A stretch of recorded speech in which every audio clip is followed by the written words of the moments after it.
Merry Christmas, everyone. Merry Christmas. This is our special edition Coffee with the Sarlos episode. Do you want to do show notes or do you want to make it a special Christmas episode? No, let's not do show notes. Okay, let's just jump into the good stuff then. If you want show notes, those are on other episodes. But this one is just special. It's something that we love doing every single year to keep you company on Christmas morning. Or whenever you choose to listen to it, right? Okay, so I've got 3 stories. Okay. The very first story is a Zoom session, and I have a group. So this is 4 women, and the appointment is actually booked for 1 woman. The other 3 women are calling in, and they want to participate, but what ends up happening is mostly that they end up doing a lot of listening. But that's their choice. So there's 4 of them plus myself. And the person that I'm addressing will be named Cindy Lou. Right? You're going to name them? Oh, no, that's all I've got. Unless we're calling someone the Grinch. I thought you were... Okay, that's really cute. Okay. So Cindy Lou, not Cindy Lou who? If it flows well for you, go for it. I'm just teasing. Okay, so her name is Cindy Lou, and she's in her 90s. Oh, this is even better. Yeah. Okay. And I really can't see much of her. In all honesty, it's one of those things. Oh, I know. It's the worst. Where It's like half ceiling and half head. it's like 3/4 ceiling. And the part that is of her head really is just sort of like a part of her chin and mostly her nostrils. So, and I'm trying to, at the very beginning of it, just as just an aside to the show, I almost said something like, could you move the camera? Like, it was like, do I have to look up her nostrils for this hour? And then the guides were just like, time out. Do not do that. Yeah. And I thought, what? And they were like, no, you suck it up. She's 90. Nobody cares. Exactly. Don't you worry. We've got all of this. Don't you worry about what you're looking at. We're fine. Look over at us. Focus. Keep your eyes here, right? So I just thought, oh, okay. And I had the other 3 women on screen, and they're not together. They're in different segments or frames, pardon me, different frames. So that was fine, because then I also had somewhere else to look too, even though I'm addressing Cindy Lou, it's her session. So that's how this was kind of, there's the setup for it. And the girl, I'll call them the girls, said to me, the 3 other women said that, they had prefaced it before Mom came on that this was her session and that they were there as support for her and to give clarity if that was necessary. So they were there to support me and there to support her. Lovely. Yeah, it was. It was beautiful. And I don't really think that we need to name any of them. If we do, The girls. Yeah, I don't think so. I'm just going to refer to them as the girls. And not to be condescending. I know they're all grown women, but okay. So Cindy Lou says to me, whatever, just sort of like this. And I thought, whatever, what? And then one of her daughters says, Mom wants you to go open. And I said, oh, okay, which surprised me because I kind of thought it was going to be a medical intuitive session. And I don't know why, maybe her age, I'm not certain. But the guides came in and said, no, we're prepared. We got this. And I went, okay. And I hear, and now I can't scream into the microphone because you will absolutely lose your shit on me. As will everyone else. Yes. But I do just want to say, I hear, Mom, Ma. Did I do that okay? That's great. Like this. So 2 moms and a ma, and it was just like the most exuberant yell. It was just like so much happiness, and I hope I got that across in the tone of voice as best I could. And I hear these 3 voices, these 3 ways to say mom, and it's like, okay, with that comes the feeling that I get that there are 3 separate identities. It's not one person. What the guys are telling me is I have 3 3 souls calling her mom. And it's like, oh, okay. And I hear from the guides, 2 are miscarriages. Mum is the miscarriage. Ma is a stillbirth. Wow. And it's like, holy crap. Plus she has 3 daughters. So there's 6 pregnancies. There could be far more than that. But I know now that there are 6 pregnancies for sure. And so I said to her, well, Cindy Lou, I'm being greeted with mom, ma. And I yelled them like the way with all of the exuberance that the souls could give me. Mm-hmm. And the 3 daughters are like, they're just like, what? And Cindy Lou, I really can't see a whole lot of response from. Mm-hmm. I can feel it synesthetically. I can't see a whole lot. And so I just continue. And I said to the guides, okay, what's up? And the 2 miscarriages start and say, we want to say to our mom that we're here and that we love her and that we're here with what she's going through. The 3 of us have arrived. We're here. Like this. And it was like, we're here with love.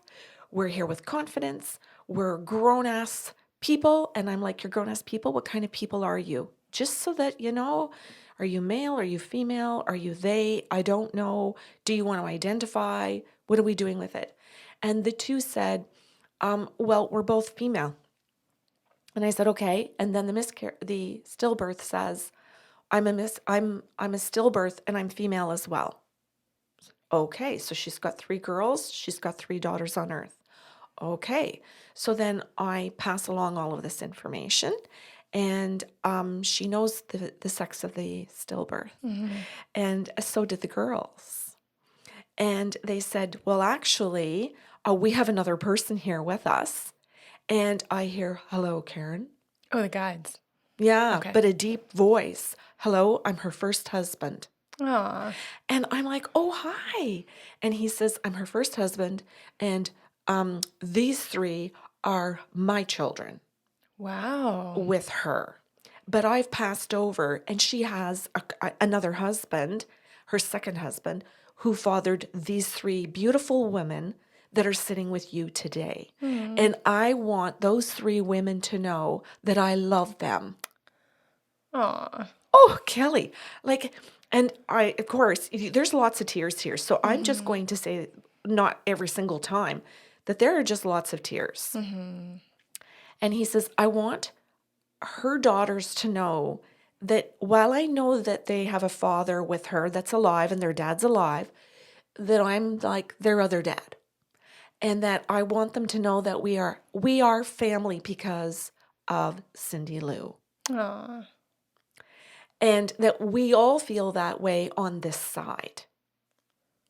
That this is all family, and that we come from the space of love. And that we don't have any of your human bullshit. Mm-hmm. We don't have where we hurt each other. We don't have, or the miscarriages and the stillbirth don't carry all of, I'll call it our human baggage. So we have a different kind of love for them. And I need for Cindy Lou to know that when I passed over, I found these girls and that I have spent my time with them, because she has often wondered that, and I just need for her to have some closure. I'd like her to know. Yeah, that's tremendous loss. Oh, yeah. To lose 3 children and the husband. Yeah. And then, you hear that Cindy Lou went on after that. Young. I'm Yeah. assuming to go on and mother 3 other children. This all occurred, he told me, during the war. Oh. And he didn't say when he never said, and I died in the war. He never said that. Mm-hmm. He just said that this would all be what she would have referred to as those years. Mm-hmm. But I mean, that could also mean that she met her second husband during that time too. I don't know. He didn't give me technicalities. He just said she calls those like back into her war years. Mm-hmm. That's all. And it didn't seem relevant. So what was relevant was that he had found them, that he was affirming all of that for them, that Everything was about that there was love and that they were present. And it was just to give her that knowing and that closure.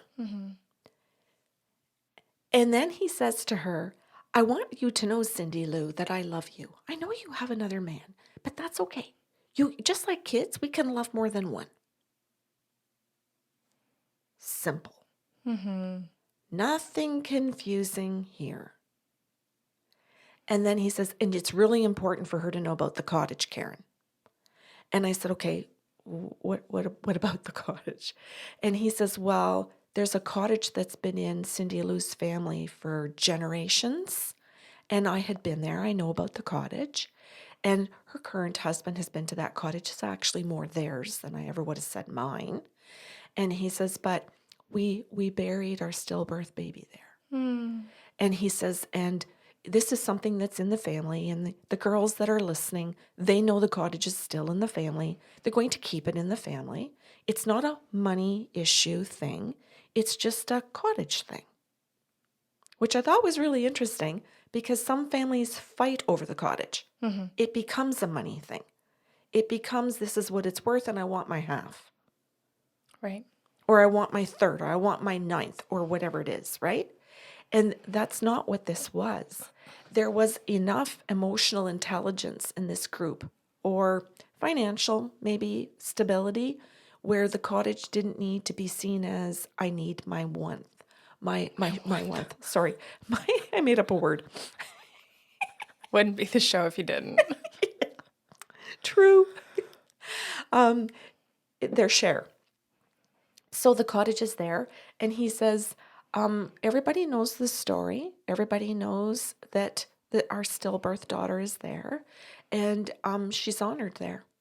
And he says, I just want her to know that we all know, and that we all appreciate that. And here she is, and she's sitting with her sisters and with me. And I just need for her to know all of these kinds of things so that she can sink into things. And he goes, and you know, and we're done. And I'm like, what? And he goes, and we're done. And I went, oh, okay. So all of that got said to Cindy Lou, and I have to honestly say not much was said right to the very end. And the three daughters talked to me more and said, thank you very much. But that was kind of it. And our session was over. And I'm going to say it went fairly smoothly, but I never really heard much from Cindy Lou. And then later that night, one of the three women that were in that session called and said, okay, so you need to have a little bit of closure too. Very nice. And I said, I would love that. And she goes, we realized we put you in an awkward situation with Mom just up on the screen. We realized after the fact that we could have had somebody just sit in the room and you could have looked at their face, but we wanted to honor Mom. And it was about her and it was for her. And I said, okay. And she says, and we kind of get the idea about what you do that you know. And she says, so we just wanted to confirm with you that Mom is dying and that we wanted to give her her closure so she could die peacefully. And that our Christmas gift to Mom was you. Aww. Because we knew that because we've all seen you, but we know you forget this kind of stuff.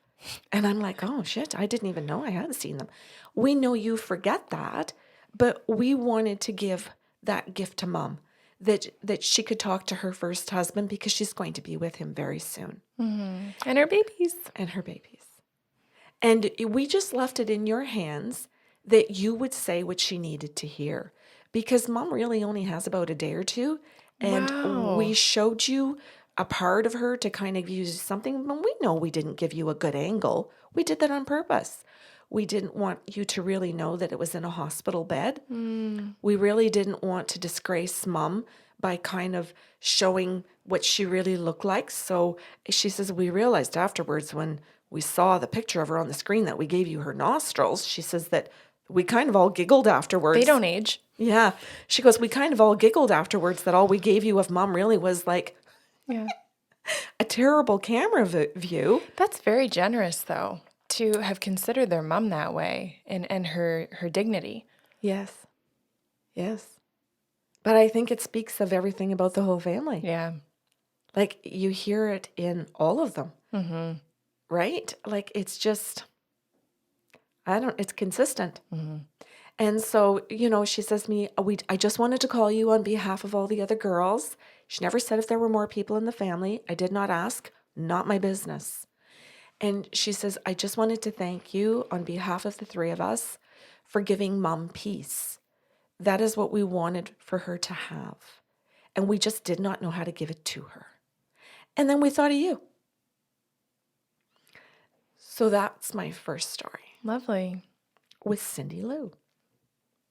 Are you ready for the second part? I am. Do you have room for one of mine? Yes. It doesn't need to be right now. I just would like to get it in before the end of the show. Yes. And it's just quick. Okay. So do I do this one? This one's quick too. for Actually, it. this can be 4 short stories, Okay. and this one's a quick one. A young gentleman called. I'd put him around 16, and we could see each other. So I don't remember which way, but anyway, we saw each other. And I don't mean in person because of COVID. I have to just keep explaining that because people still are asking for in-person sessions as of today, actually.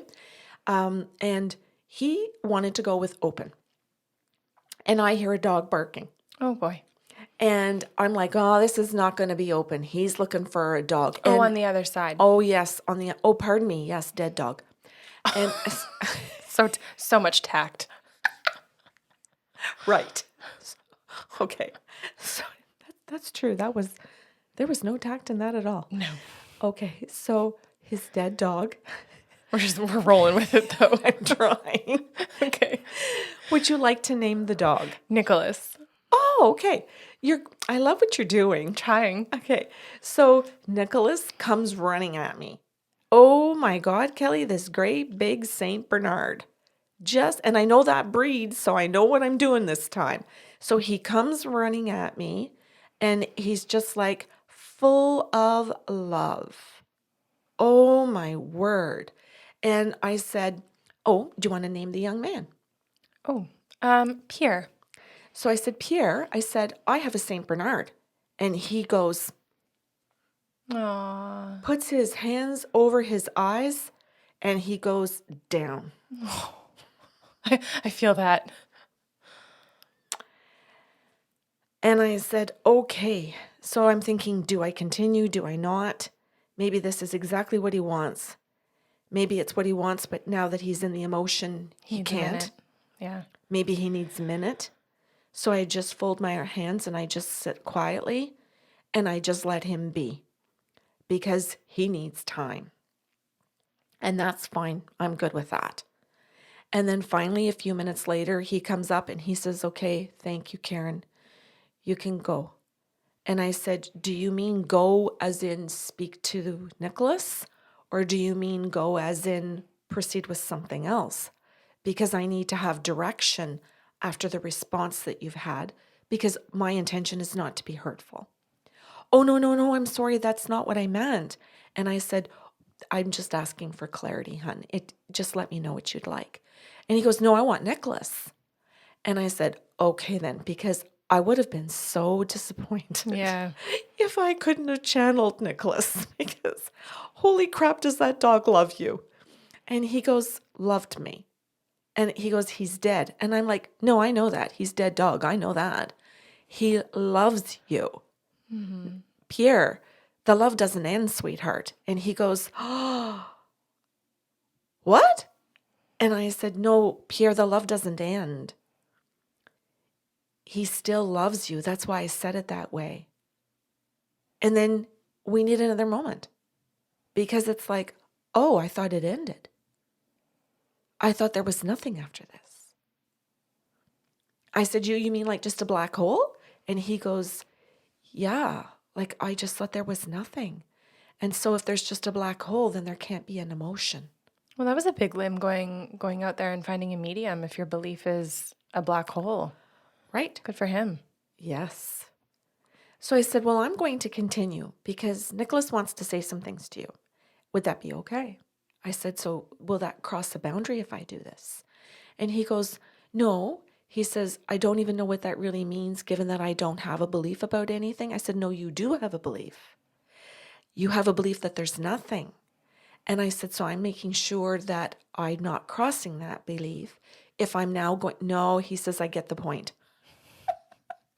He goes, and now I'm understanding that I called you so that you would do this. And none of that made sense. And I went, right. He goes, so you just put a crack in my black hole. Oh.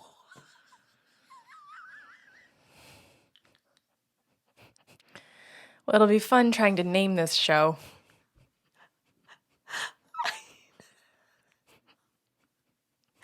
Okay.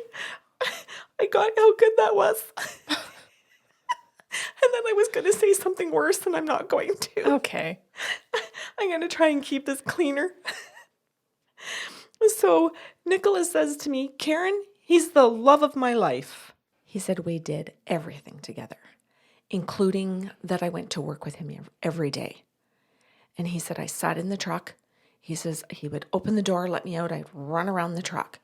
And he still thinks on occasion that he sees me doing that. He thinks he sees the blur of me just running past.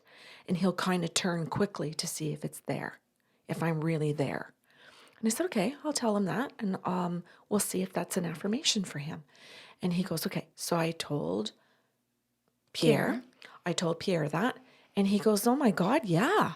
He goes, he did. He went to work with me, and Pierre starts to tell me all the stories about them going to work. And he goes, Karen, I do. He says, sometimes I get out of the truck and I swear to God, he jumps out of the front seat.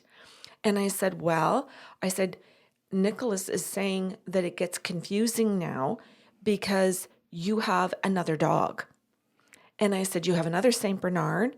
And I said, but it's not as big yet. So obviously there's a difference in size in the dogs. So you have to kind of look to make sure that you weren't seeing your puppy. Mm-hmm. And he goes, that's really true. And then Nicholas says to me, when I say that he was the love of my life, he says, I mean that. And he says, and I mean it, that I was the love of his life too. Mm. And he says, he never felt lonely.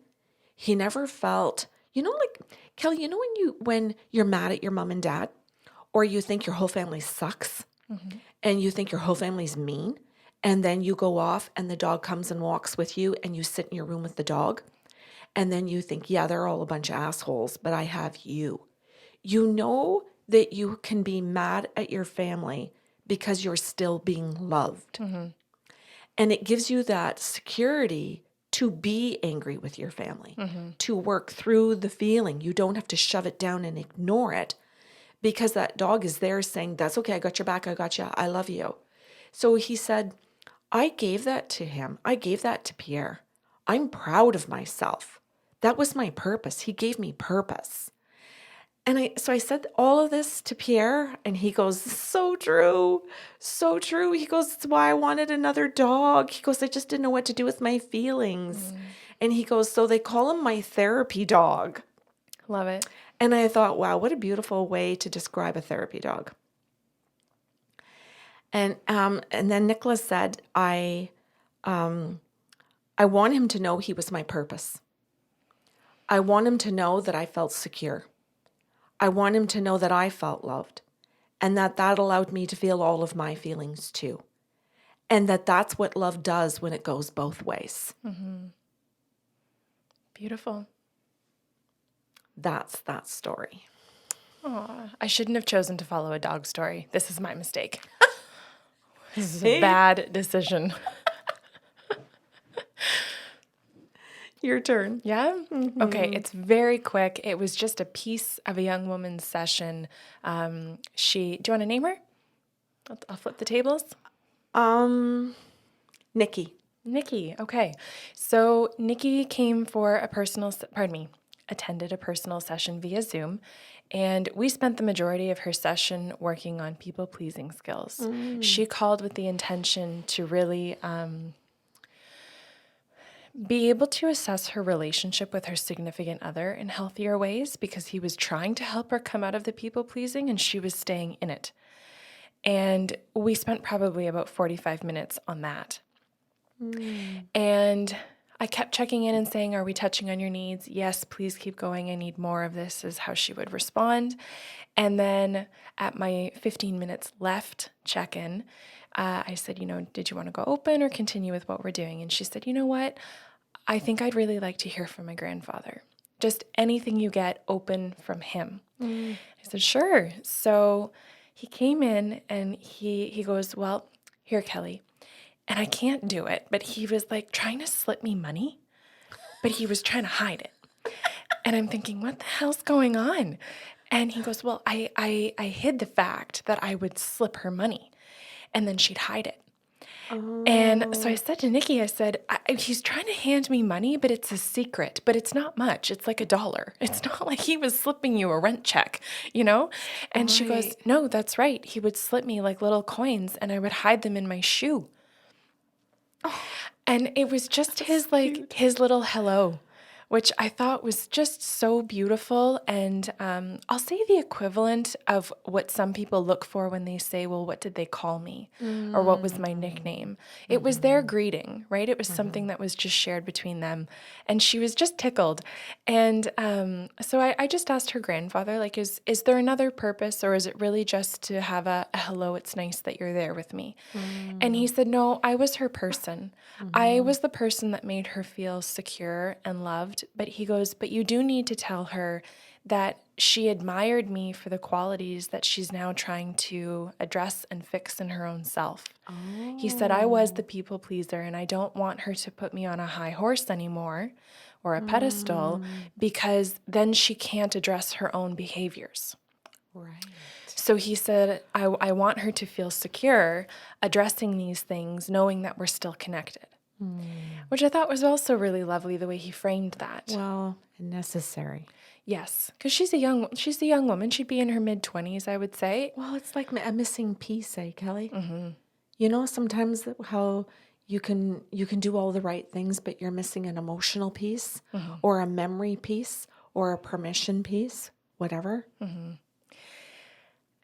And so his message was really just to say that he had loved her in a way that made her feel secure about herself and about the two of them.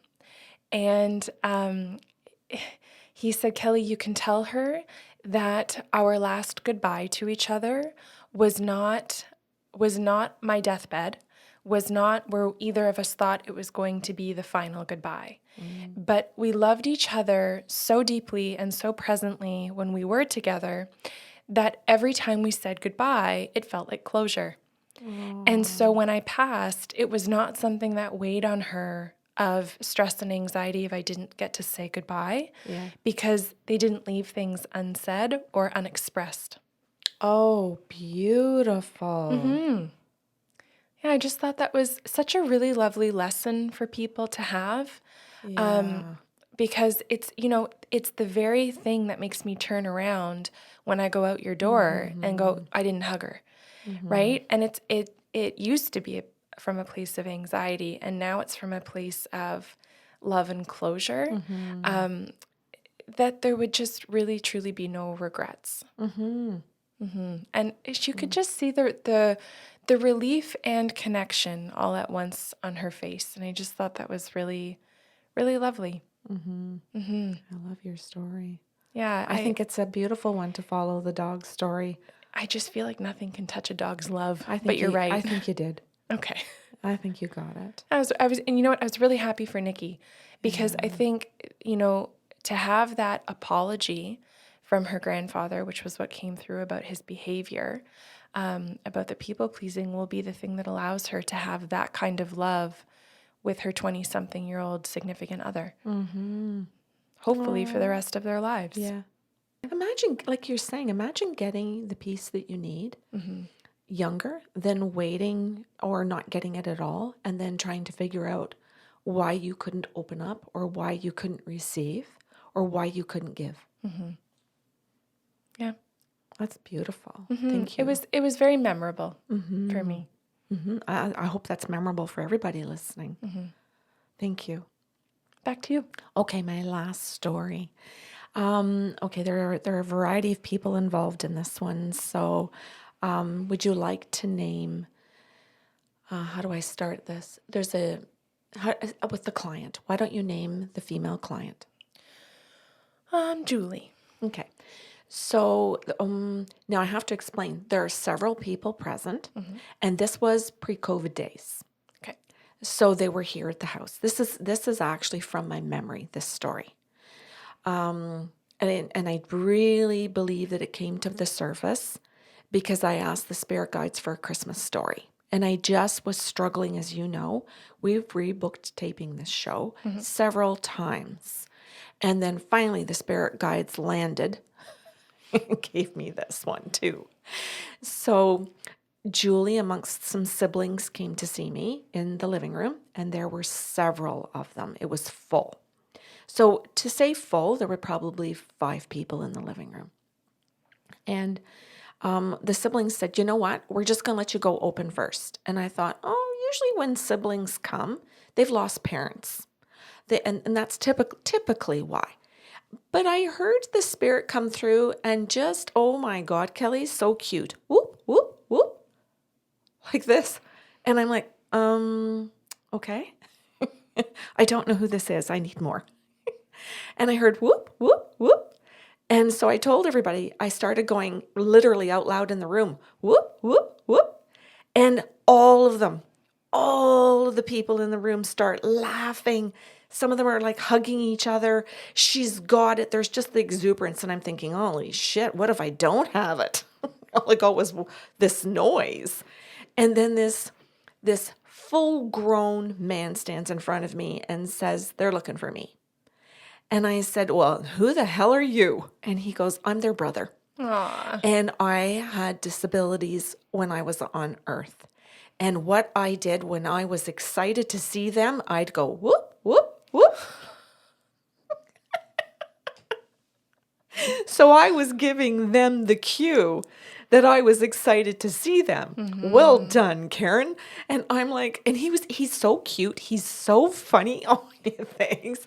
He's so freaking adorable. Excuse me. That I you know what? I just got filled up with love. And already I got filled up with love just by the feeling that all the siblings are feeling in the room. And he goes, now I want to talk to these guys. And these guys, meaning that I have males and females in the room. And he said, I need to kind of go around the circle. So we're going to start to your left, Karen. And I'm going to address each one in that particular order. Do not let them tell you otherwise. Okay. And I'm like, oh, so some things might feel like they think, oh, you mean so-and-so. So they're going to kind of pull me? And he goes, yeah, I believe that they will. And he says, so I'm just letting you know that I want you to stay where I tell you to stay. Because it is going to have meaning for that person. And that person might know that someone else thinks it's their message. And I'll give you an example. So say I start with the first person and that person's name is... Oh, sorry, Daniel. Daniel. And Daniel gets told, Daniel, you were my favorite. And one of his sisters goes, oh, no, excuse me, you mean me. Right. And Daniel sits there and goes, no, I think he does mean me. It's just in a different way than you. And I didn't want to take that away from you, sis, but we had our own thing too. And so that starts the session of that particular example of that he actually had, I'll say all of them as his favorites, but he's here to point out why they're his favorites. I fucking love it. Isn't that cute, Kelly? So he goes, I want to say to Daniel that Daniel was my favorite because he would just sit and play guitar. Like he didn't run around. He didn't want to do anything for me in the sense of bathe me, in the sense of change my diaper, in the sense of go get my meal or go get the groceries. But he would always come over and just sit with me. He would come over and play the guitar. Sometimes he'd sing, not a great singer, Karen. And he says, but that's totally fine. And he says, but when I saw him come or when he left, or he'd be out the door and he'd yell at the door, bye, I'd go, whoop, whoop. And that would be my bye. And he says, so I'm here to say that I recognize that my siblings had different purposes. And sometimes they fought amongst each other because they were angry about that. So he says, go to my next sibling beside Daniel now. So I did. He says, I really want you to tell this brother, Brian, that he's the one that changed my diaper. Like, without him, I would have had rashes. Without him, I would have had bladder infections. Wow. Without him, like he kept my bottom end clean. And he said, and he says, he shouldn't have had to do that. He shouldn't have had to be somebody who changed his brother's diaper as a teenager, as a young man, as an older man. He goes, he just shouldn't have had to do these things. And he goes, but he did. And he goes, and then he decided that it was so awkward to do sometimes that he'd just make that time joke time. So he'd come over or he'd be in the house and he would change my diaper, and he says, and he'd clean me and he'd wash me. And he says, and so he'd tell me jokes. And he goes, and he says, sometimes I'd smile, and he goes, sometimes I didn't because I felt shame. And he goes, and then I'd have to kind of come out of my shame and think, I can't keep sitting in my shame. I just have to love the fact that Brian will change my diaper, and that he'll wash me, and that he'll actually come over twice a week to bathe me. So he goes, and when they were younger, he lived in the house. So I have to remember that there are different time frames here, right? When Brian lives here, and when each of them are part of the living in family, and then when I come to the house, and when I come here, I do these things. Which also means that there are other people that have to do it too. So he says, I wanted to say to him, thank you. He doesn't really understand how big of a job he took on and the consequences for my health that had, that I was kept clean. And he said, and then just the fact that he wanted to tell jokes doing it. And then he told dirty jokes, which just made it awkward. Which everybody just started laughing at. Which brothers would do, though. Right. And then he says, so can you go to the next person? And I'm like, yes. And so I'm just literally going in an order. And he says, now this is my sister. And he goes, she did the groceries. She did the cooking. Sometimes another sibling would pick up the groceries too, but this particular sister did most of the food stuff. And he says, and because of that, she became a chef. Oh my goodness. And because of that, she has, I don't know how the right word for this, so I'm hoping that, I'm not going to come out sounding ignorant and rude, but she cooks for people who do not have food.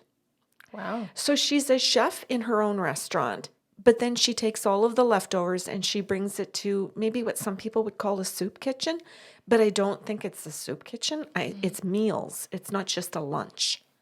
So he says, so she's really, like, the kindness of her heart from all of the years of doing this for me really affected her, that she saw that other people have needs, and that because they don't have money doesn't make them not smart, not loving, not kind, not every beautiful thing that a human being is.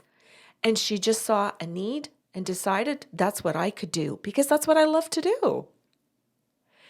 And he says, and she's artistic as all get out, Karen. So she also paints with people. Wow. And she also helps them paint.